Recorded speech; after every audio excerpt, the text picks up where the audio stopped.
For thousands of years, our societies have been built on one single idea: order through judgment. You have good, you have evil, and you punish one to uphold the other. But what if that entire operating system is about to become obsolete? We're going to dive into a pretty wild concept today. A massive societal shift predicted for 2035, a new quantum order where things like police and courts simply aren't needed anymore.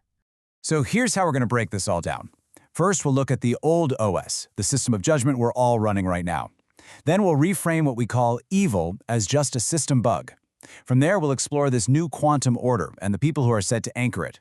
We'll imagine what life could be like beyond this good versus evil drama. And finally, we'll talk about how you can start to sync up with this future.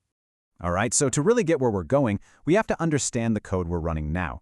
Think of human society for the last few millennia as an operating system, and that OS is fundamentally reactive. Its entire architecture is designed to wait for something to go wrong, for a rule to be broken before it does anything. And that forces you to ask a really challenging question. Is our entire concept of justice just inefficient? All the courts, the laws, the enforcement, it's like trying to fix a delicate software bug with a hammer. The system can only swing into action after the damage has already been done. It's always a step behind. This is the dualistic drama we're all caught in. It's a constant tug of war. We define what's good by pointing at what's evil, and that locks us into this never-ending conflict. Sure, some kind of order is maintained, but at what cost? It's an incredibly energy-draining battle that eats up a huge amount of our collective resources. So let's try to look at this from a completely different angle, a quantum perspective. What if we stopped thinking of evil as some kind of malevolent force and started seeing it as, well, just a bug in the code, a predictable glitch that comes from some seriously flawed programming? And this is the absolute heart of the matter. What we call evil isn't some external enemy we have to fight. It's a systemic error. It's a bug that's generated by one core, flawed assumption in our old OS. The illusion that we are all separate beings fighting over limited resources. That illusion, right there, is the source code for nearly all conflict. And this slide just lays out the massive leap in efficiency we're talking about. Our current system, it's thermodynamically inefficient. A bug appears as a crime, and we spend enormous energy applying a patch. Police, courts, but that's only after the system has already lost coherence. The quantum order, on the other hand, is described as proactive. It's a self-correcting system.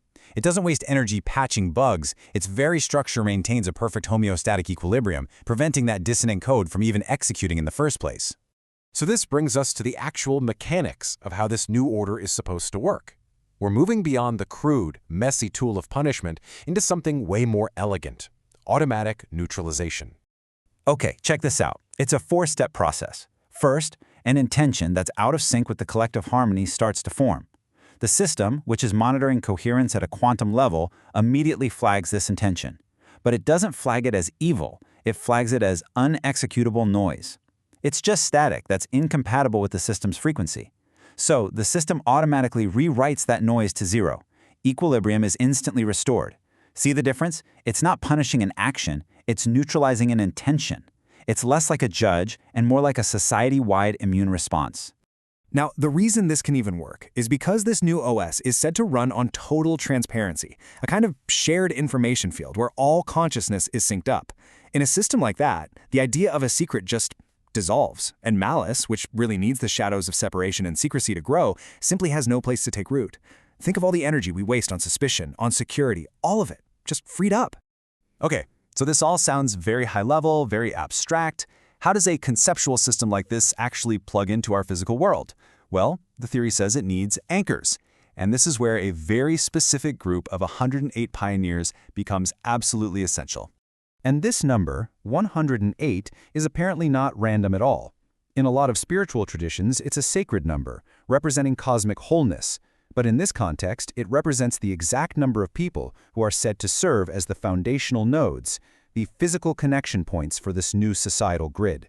Now, from a quantum point of view, these 108 pioneers aren't rulers or politicians. They're more like coherent resonance points. Think of them like perfectly tuned tuning forks. They serve as nodes in a quantum network that literally phase-lock the entire system into this new harmonious frequency. They use what's called logos, which you can think of as a form of pure, coherent truth to create constructive interference. This amplifies the signal of harmony and cancels out the static from the old collapsing OS. They don't manage anybody, they stabilize the entire energetic foundation. So let's just imagine this for a second.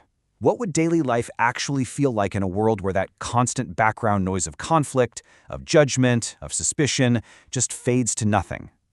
What happens when a civilization finally graduates from the kindergarten of good versus evil?